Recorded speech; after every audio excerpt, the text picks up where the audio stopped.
আল্লাহ যখন কাউকে ভালোবাসে তখন তার শরীরে 4টি নিশানা পাওয়া যায়, অর্থাৎ 4টি আলামত যদি আপনার শরীরে থাকে মনে করবেন আল্লাহ আপনাকে ভালোবাসে। 4টি নিশানা। 1 নাম্বার হচ্ছে যাদেরকে আল্লাহ তাআলা দ্বীনের সঠিক জ্ঞান দান করেন তাদেরকে আল্লাহ তাআলা মহব্বত করেন।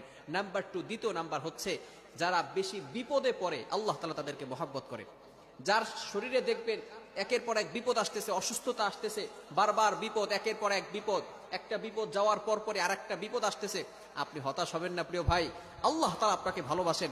এই কোটি কোটি মানুষের ভিতরে আল্লাহ তাআলা আপনার প্রতি ফোকাস করেছেন, আল্লাহ তাআলা আপনাকে ভালোবেসেছেন বিধায় আল্লাহ পাক রব্বুল আলামিন আপনাকে বিপদ দিয়েছেন। মনে রাখবেন নবীদেরকে আল্লাহ তাআলা বিপদ দিয়েছেন। ইব্রাহিম আলাইহিস সালাম খলিলুল্লাহ এবং মিল্লাতা আবিকুম ইব্রাহিম, যিনি সকল মুসলিম উম্মাহের সকল মুসলমানদের পিতা এবং সকল মুসলমানদের লিডার নেতা, সুতরাং ইব্রাহিম আলাইহিস সালামকে আল্লাহ তাআলা সবচেয়ে বেশি কষ্ট দিয়েছেন।